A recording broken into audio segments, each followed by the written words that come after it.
Good evening. So today we are going to see about a continuous no-wire differentiable function. So it's just a counter example. So there exists a function which is continuous everywhere and not differentiable everywhere. Okay. So there exists a continuous no-wire differentiable function on R. Okay. So what you have to do is we have to give the example. It means we have to construct such function. Okay. So we can't give that directly. We have to construct that function and prove that it is continuous as well as no-wire differentiable function. Okay. Fine. So before that, we know some functions which are not differentiable. Correct. So there are some functions which is not differentiable. So what is that function? If you consider h of x is equal to mod x or phi of x. Okay, phi of x is equal to mod x. We know that this function is not differentiable at origin. So we have this. So this is mod x. On R, this is not differentiable at this 0. Okay, so that means whenever sharp edge is there, this left hand derivative and right hand derivative will not be equal. So it is not differentiable function at origin. Okay, so this is one such example. Here you restrict this to -1 to 1. So if you consider this function on -1 to 1, so we will have this. This function is not differentiable at origin. So we have what we have to do. We have to in the R2 plane we have to get a function f so that it is not differentiable everywhere at each point of R. At each point of R, in all the points it should be not differentiable. Correct. So that means what you have to do. We have to construct such a function so that this sharp edge we will get at all the points, at all the real points we have to get the sharp edge. Okay, so like this we have to get. So everywhere we will get sharp edge so that it will be, so fully we have to get such like that. Okay, so that's difficult to do in graphical. So we will do it mathematically and get the function there. Okay. So for that we can use this function which is known to us, mod x. So we'll let phi of x be mod x belongs to -1 to 1. Consider this function. Okay, and expand this to whole of R in even intervals. Okay, even number of intervals. That means phi of x plus 2n is, define this. This is also phi of x for any x in R. Okay, rest of the R also we have defined the function. Okay, so phi of x plus 2n is phi of x. So whenever we have some so -1 to +1 means add 2n there. So n equal to 1 if you put and add 2 there, so it will be shifted there. So in all the interval of length 2. Okay, so if you consider that, the definition is same phi of x. Okay, so fine. So this is my phi of x plus 2n is equal to phi of x. So defined like this. Now we have to prove that this is true. This is true for every n in z. For every integer this should be true. Okay, then only we can use this. Okay, so phi of x plus 2n is phi of x itself.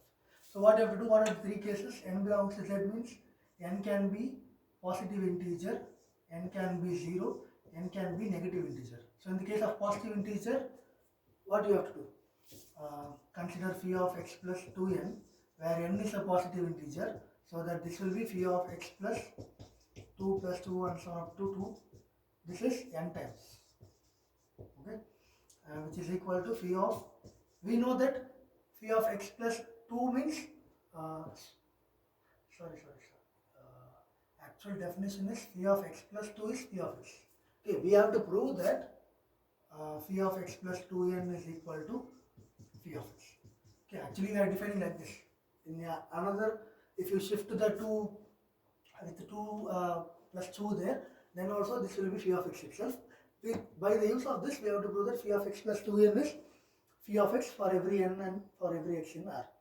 Okay, take the positive integer, then phi of x plus 2n is this. So if you consider this, you can leave this 2 alone and consider these two. These all, if you keep it as x, then this is like x plus 2. So 1, 2 will be reduced. So 2 plus this on to 2. This is n minus 1 times. So like that, if you do n minus 1 times, at last we will get phi of x. Okay, this is for positive integer, and n is 0, no need to verify anything because it is x plus 2n is phi of x itself. X plus 0 is phi of x. And n is negative integer means, if n is negative integer, then minus n will be a positive integer. Correct? Minus n will be positive integer, and for that we have to tell what is phi of x minus 2. Correct? Phi of x minus 2. What is phi of x minus 2? We know that phi of x plus 2 is phi of x. So phi of x minus 2 will be phi of x minus 2 plus 2. Because phi of x plus 2 is phi of x. So this is like phi of x plus 2 is phi of x. Okay, so we can write like this by the use of this expression, which is equal to phi of x. So phi of x minus 2 also phi of x. Use this for this. So consider phi of x plus 2n, where n is the negative integer. So what you have to do? X minus 2 of minus n, like that it will be. Right, minus of minus n. So then minus n is greater than 0, use this. Use this. Positive integer means you will get phi of x minus 2 and so up to minus 2. How many times? Minus n times. Okay, so like that, if you keep on reducing, we will get phi of x itself. So phi of x plus 2n is phi of x. So what I have proved? We have proved that phi of x plus 2n is equal to phi of x for every n in z and for every x in r. So fully this is true. Okay. So whenever you take some interval of length 2, this is phi of x. This definition will repeat there also. Okay. So like that it will be. Fine. Now we have to prove some property for this phi, so that we can construct the function f there. So at last we have to find the function f from r to r. What is this function? This is our aim. Okay, such that f is continuous and no more differentiable. Okay, so use this phi and construct this f there. Okay, fine. So my claim now is, phi of s minus phi of t is less than or equal to mod s minus t for every s and t in R. Okay, this is my claim. Okay, phi of s minus mod phi of s minus phi of t is less than or equal to mod s minus t. Lipschitz. We have to prove that phi is Lipschitz. This is Lipschitz condition. Correct? In differential equations you might have seen. So we have to prove that phi is Lipschitz. Then we can proceed with what we can tell about this phi. And before proving this, I have to tell one more thing. That is, our phi is odd function. Even function. Phi of minus s is phi of s itself. So for that, what you have to do is consider. I'll come to that. Okay, I'll do it here. Okay. So for this, consider 2n minus 1. X belongs to 2n minus 1, 2n plus 1, closed interval. Okay. Then what we have, 2n minus 1 is less than or equal to x less than or equal to 2n plus 1, and minus 1 less than or equal to x minus 2n less than or equal to 1.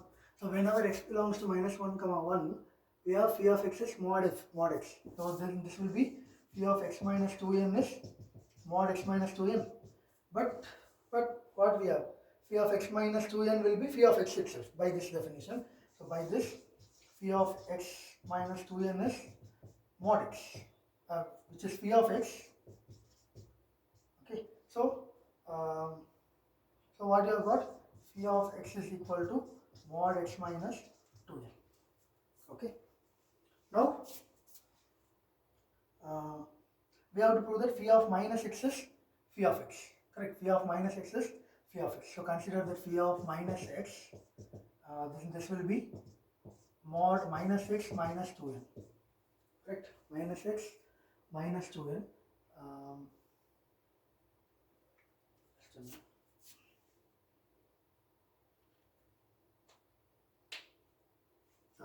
Just a minute. Which is equal to what? Mod x minus x plus 2n. Correct? Mod x plus 2n, which is nothing but phi of x. Sorry.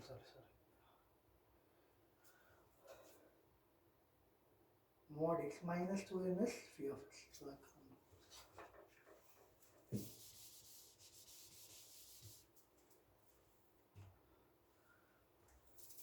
phi of x is x minus 2n minus 1 2 plus 1 phi of x.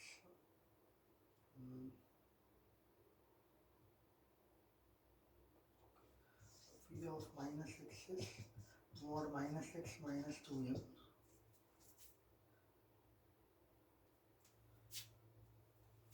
Yeah, correct. So mod x plus 2n, which is nothing but phi of x by this. Phi of x minus x plus 2n is mod phi of x, so that will be this. So directly we get. So phi of minus x will be phi of x. So we got that phi is an even function. Okay, this is one. Two things are there. One is phi is periodic function with period 2n, and phi is an even function. Okay, so we use these things and prove this. So we have to prove that phi of x minus phi of s minus phi of t is less than or equal to mod s minus t for any real number, any two real numbers. This is true. Okay.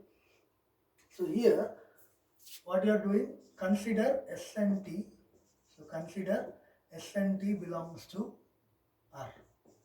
Okay, to s and t belongs to R. Such that s any two real number. So any two real number means what are the possibilities? What are the possibilities?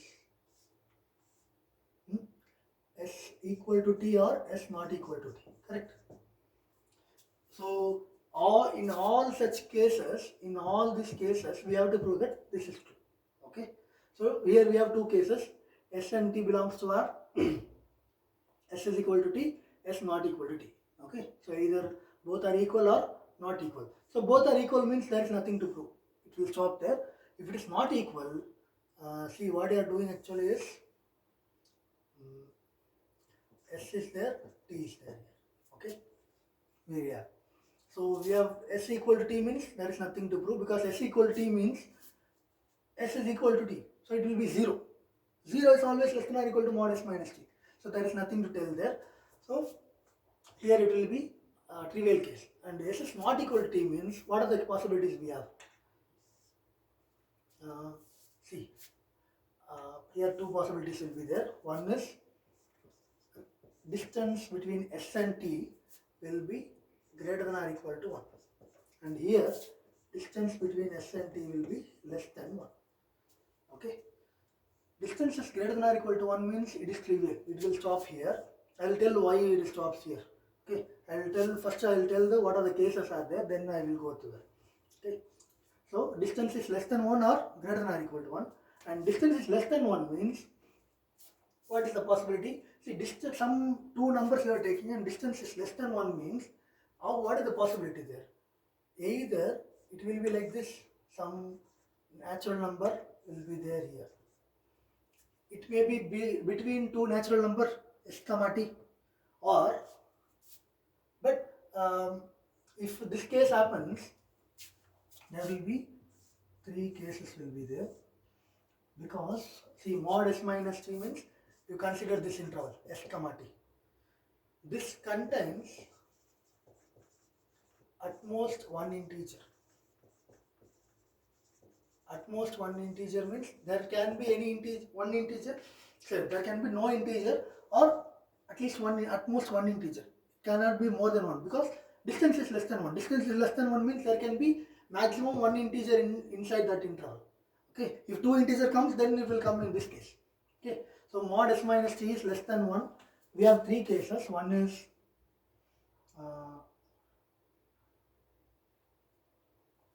s comma t contains no integer.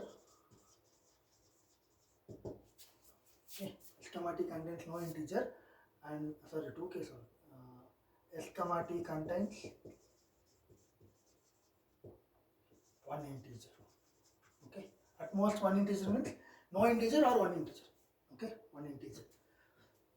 Okay. Okay, so let it be. I will finish this and come. Okay, first we have taken two numbers s and t in R. S equal to t, s not equal to t. So s equal to t means what we know, mod s minus t will be 0. This is always 0, and we know that mod phi of s minus phi of t is always greater than or equal to 0. Correct. So s and t are equal means this is also 0. Correct. This is mostly it will be 0 because s equal to phi of s equal to phi of t. So this is also 0. So in this case it will be trivial. Okay. And what about this case? S not equal to means we have these two, and mod s minus t is less than or equal to 1 means, see, we know that I didn't mention this here. If phi of x is equal to mod x, x belongs to minus 1 to 1, then where your phi of x will be, phi of x will be in always 0, 1. Correct? It will be only here only. Correct? So, what is the bound for phi of x? 0 less than or equal to phi of x less than or equal to 1. Correct? This is bound for phi of x. So, here also we have that bound. Okay, so here phi of s, phi of t both having maximum value as 1. Okay, so the difference will be also having maximum value 1. So here mod phi of s,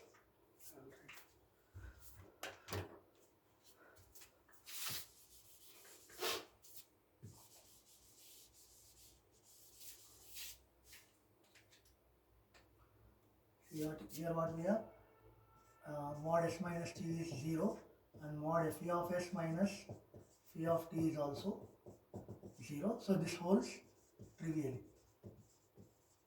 Okay, and s not equal to t means we have these two cases. In this case, see, here we are already we have phi of s and phi of t both belongs to the interval 0, 1. So the difference will be always less than or equal to 1. And 1 is less than or equal to mod s minus t. So which is less than or equal to mod s minus t. So phi of s minus phi of t is less than or equal to s minus t in this case. So this is clear. This is over. Sir. This is over. Okay. And come to this. Contains no integer. See, in this, how this will be. Consider this. Here s is there, here t is there, and contains no integer means what is the possibility? Here one integer will be there, next integer will be outside this. So s comma t contains no integer. So this will be the case. Okay. And what about this? Here we have three cases. Okay. Okay. First I will finish this.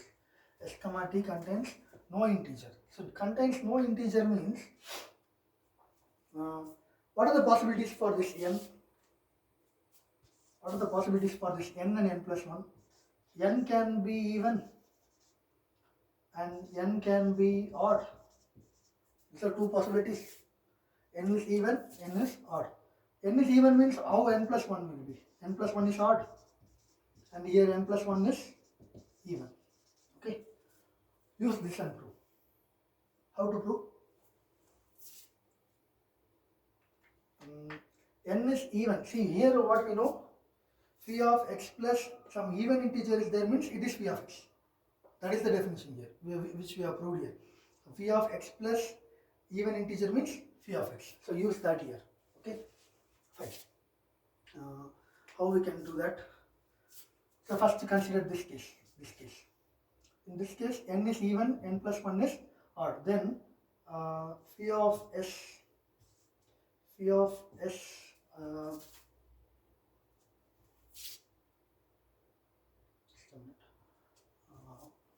have to find phi of s minus phi of t. Okay. Here possibilities n less than s, n less than or equal to n less than or equal to s less than t less than or equal to n plus 1. Right.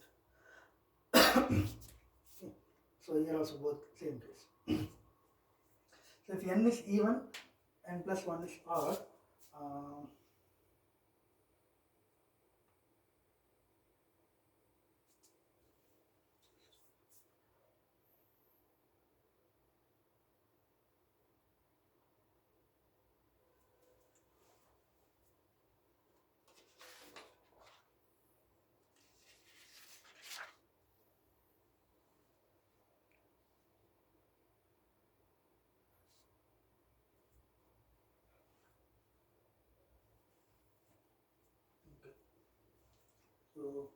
n is even means the definition of phi of s is mod mod s minus n, which is s minus n is even, so it will be s minus n itself. Okay, sorry, n minus s. N, s is greater than or equal to n, s minus n.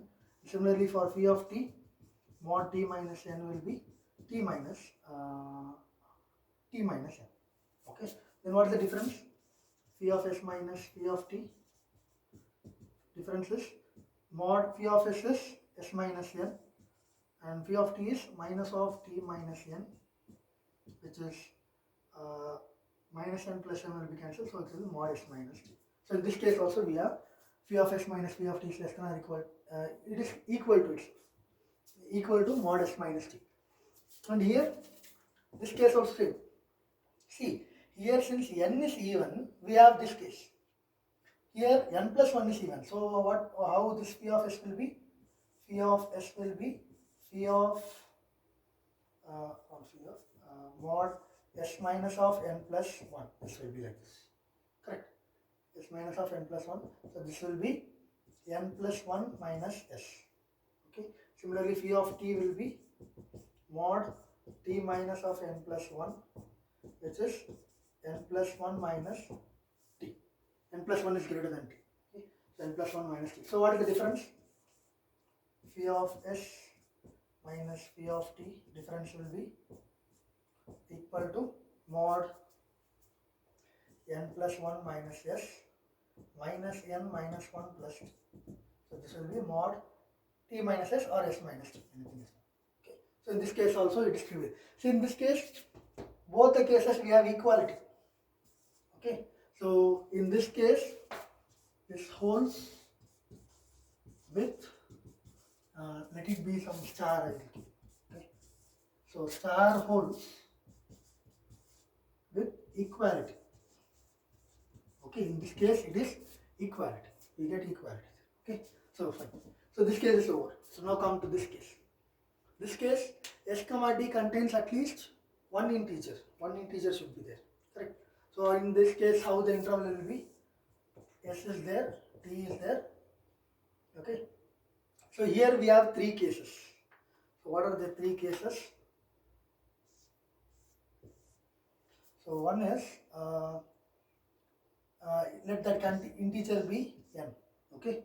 So n is midpoint. N is midpoint of S and T. Okay. And another is n is near to S and n is near to T. Okay. These are all the three cases. Okay. So first case is n is midpoint of S and T. So in this case it will be here. Okay. Second case, your interval will be this is S T. So n will be near to S. So n is here means n plus 1 will be outside here. Okay. So n is here means n plus 1 will be outside somewhere here. Okay. So s comma t contains one integer. S comma t contains one integer near to S. And third case is S is there. N will be here. T will be here. N plus 1 will be somewhere here. So these are the three cases.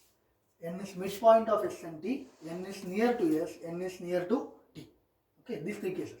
So see here we have proved that this is over, this is over, and in these two cases this is clear, this is over, it's fully.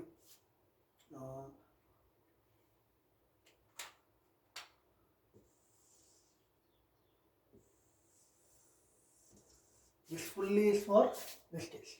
S comma t contains no integer, this fully. So now we have to prove that S comma t contain one integer means this is true. Okay, so this is over, we have to prove this. Okay, I'll write there.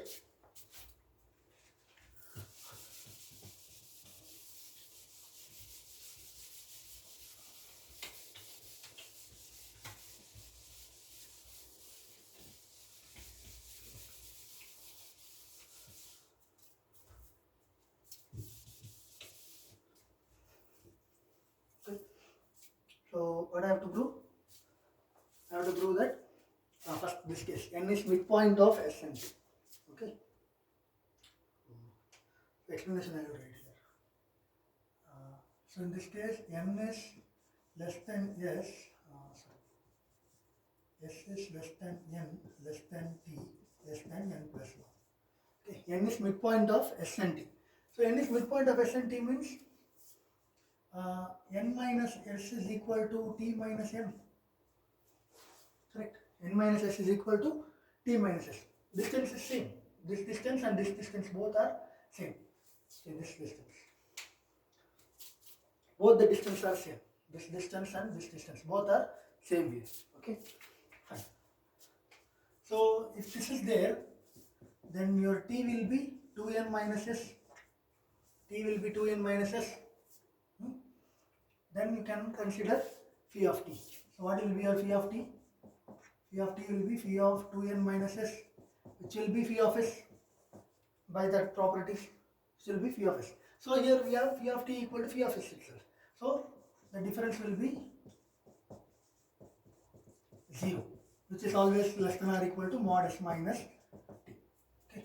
So here also it is trivial there. Sorry, it is less than or equal to mod S minus. See here S is not equal to T. Okay. So this is less than or equal to. So phi of S minus phi of T is less than or equal to mod S minus T. Okay. Here phi of T is equal to phi of T, not S and T are equal. Okay. Fine. So this case is over. This case is over. Now n is near to S. N is near to S. So in that case, how this will be? N is near to S means, so this second case of that, this first case of that. Okay. First, second, third. So second, how this will be? S is less than n, less than T, less than or equal to n plus 1. Okay. Now, see here. Here, shall we find something here? Here we can get to know that difference between n and S, that means distance between n and S, n minus S is less than T minus n. This distance is greater than this distance, sorry, less than this distance. So n minus S is less than T minus n. Okay. Then where your T will be? T will be greater than 2n minus S. T will be greater than 2n minus S. Call this as S dash. Okay. So there exists a real number S dash in between this. Okay. Then what is the inequality? S is less than n, maybe less than or equal to n. Sorry, not less than or, less than n, less than S dash, less than T, less than or equal to n plus 1. Clear? This is the thing we get. Okay. Now, what is mod phi of S dash minus phi of T is equal to mod S minus, S dash minus T by this property. See here, S dash comma T. See, since S dash comma T, this interval contains no integer. No integer. Correct? This interval doesn't have any integer because integer is here and there. Here we don't have any integer. So for this interval, this property is true. Correct? This property is true. S comma T contains no integer means this is true. Okay. Now, what is phi of S dash? Phi of S dash is phi of 2n minus S. This is there. Phi of 2n minus S is phi of S. So phi of S dash and phi of S both are same. So mod phi of S minus phi of T is equal to mod phi of S dash minus phi of T, which is equal to mod S dash minus T, which is less than or equal to mod S minus T. See, the S dash is an element inside this S comma T. So this distance will be always less than or equal to this distance. Correct? So this is true. Okay. So this case also is true. Now third case. Third case, n is near to T. So same procedure, n is near to T. So n is near to T means, similar to this we can find T dash here. T dash will be what? So here it will be, here we got s dash s 2n minus s. So here this will be 2n minus t, that's all. Okay. So t dash will be 2n minus t. So s is less than t dash less than n less than t less than or equal to n plus 1. Okay. So we have got t dash. So similar to this, mod phi of s minus phi of t dash will be mod s minus t dash by the property, by the same property. This is there. And so since s comma t dash contains no integer, okay, and what is the phi of t dash? Phi of t dash will be phi of t dash will be phi of 2n minus t, which is phi of t. So mod phi of s minus phi of t is equal to phi of s minus phi of t is equal to mod phi of s minus phi of t dash, which is equal to mod s minus t dash, which is less than or equal to mod s minus t. Okay, so this case also, this both are same almost. Okay, so these three cases are true there. Clear? So all the cases are true now. So I will explain little bit once again. See, we have to prove that phi is Lipschitz. That means mod phi of s minus phi of t is less than or equal to mod s minus t for any real numbers. Okay. So if you take any two real numbers, we have two cases. Either it is equal to or not equal to. If it is equal, it is trivial because mod s minus t is 0 and this is also 0, so it is trivial. So if s is not equal to 3, we have two cases. Distance is less than 1 or greater than or equal to 1. If it is greater than or equal to 1, here we conclude here itself.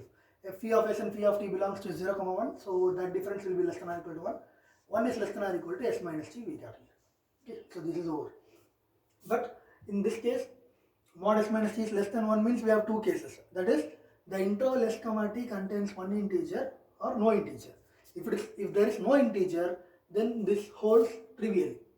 Okay, not trivially, equality. This holds with equality itself. Correct. So in both the cases we have equality. Okay. So this is over. If s comma t contains one integer, then so at most one integer. So it can be only one integer. Okay. So n can be a midpoint of s in the interval s comma t, or n is near to s, or n is near to t. If it is midpoint, then this distance is both are equal. So t will be 2n minus s, and phi of t will be phi of s. So we have got this distance is 0 and less than or equal to mod s minus t. So if n is near to s, then we will get s dash in between n and t, that is 2n minus s. So we got this finally. Similarly here also, if we will get t dash in between s and n, which is 2n minus t there. Okay. So for this also, this holds trivially there. Okay. Phi of s minus phi of t is less than or equal to, which is equal to mod phi of s minus phi of t dash, which is equal to mod s minus t dash, which is less than or equal to mod s minus t. Okay.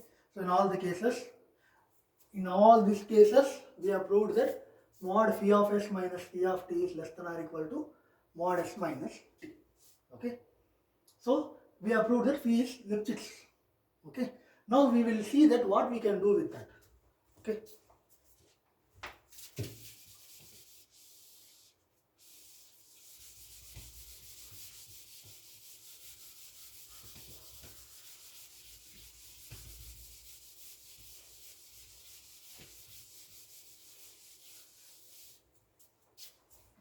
So we have proved this.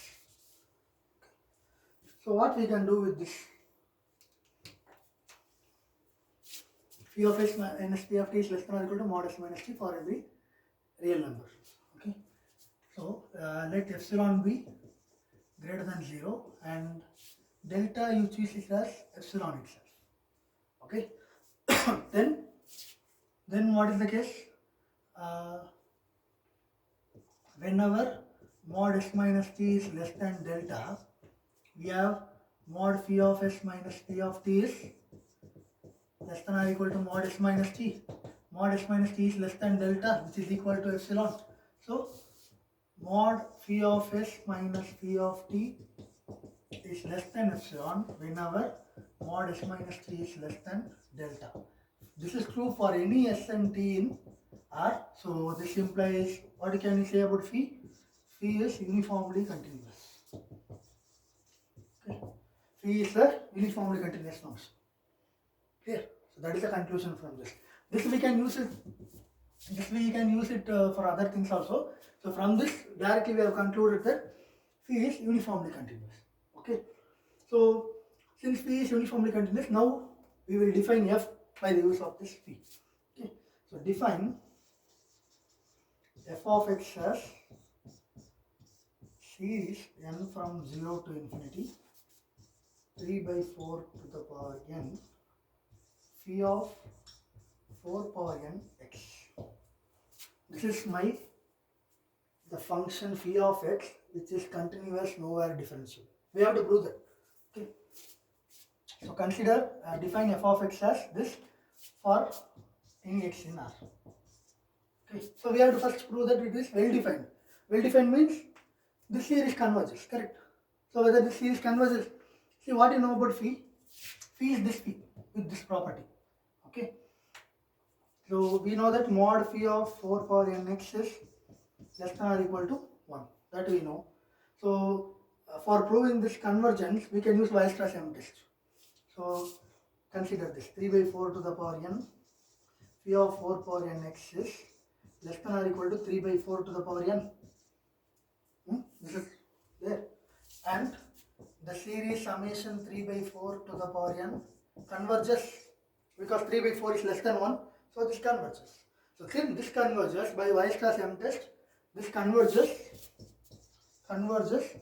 uniformly on R. For any R, for any real number, this is true. Correct? So f is well defined. So f is well defined on R. Okay. Now we have to prove that f is continuous and nowhere differentiable. Okay. That we will see.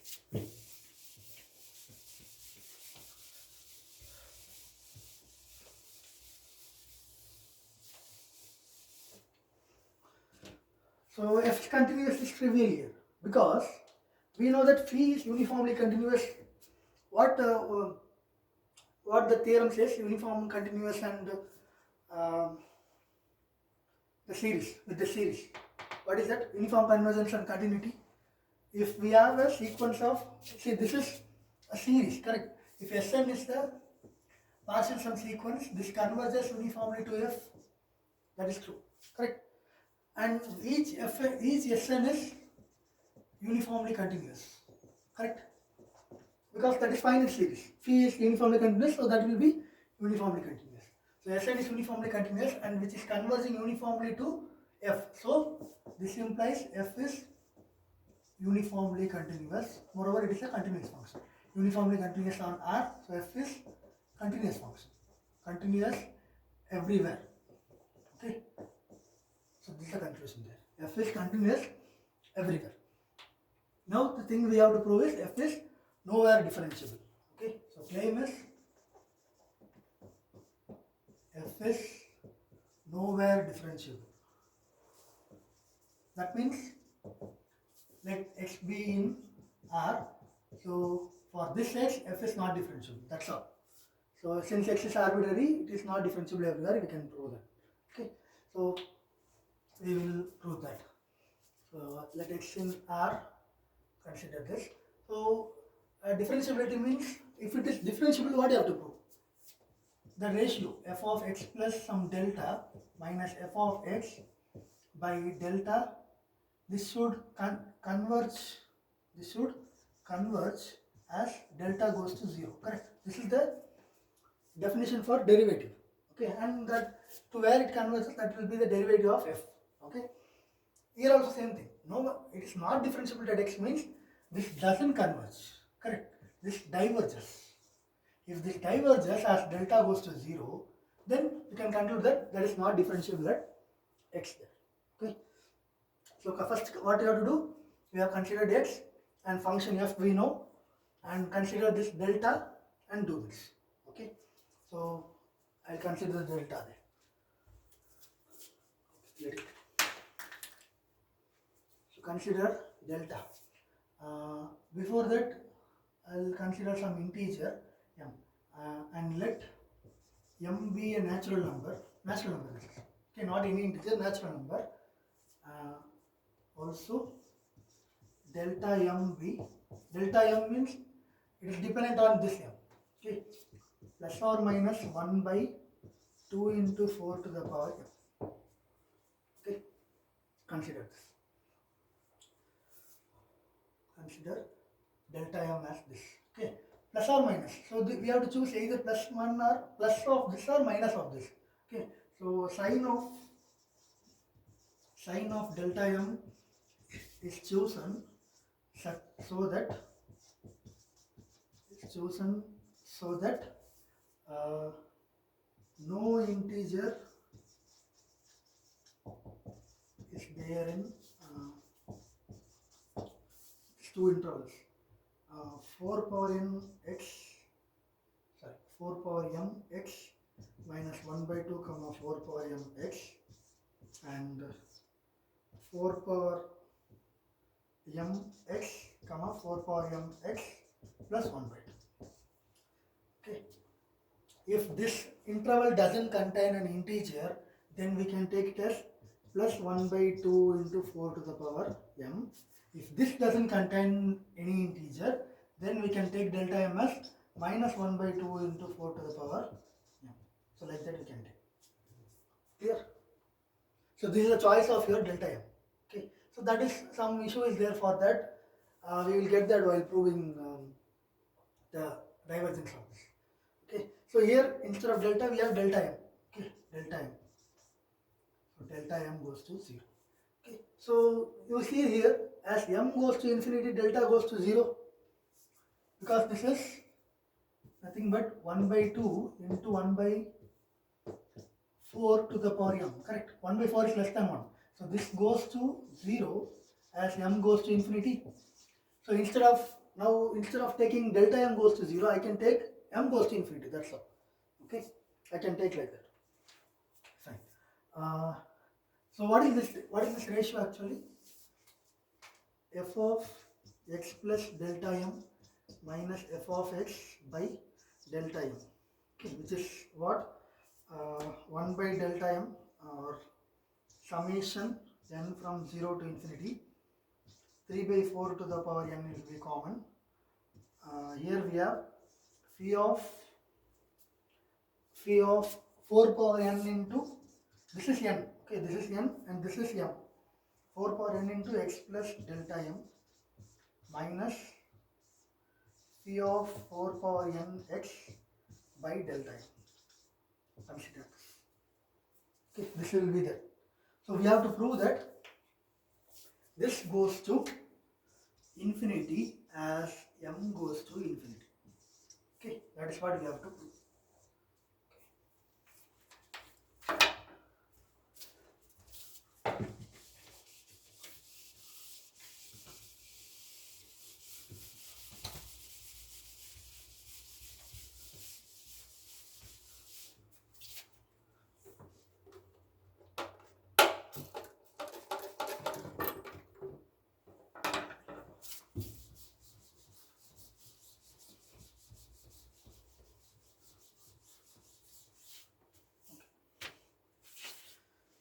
So consider this alone as gamma n. Okay, so let gamma n be phi of 4 power n into x plus delta m minus phi of 4 power n x by delta m, difference of this. Okay, delta m.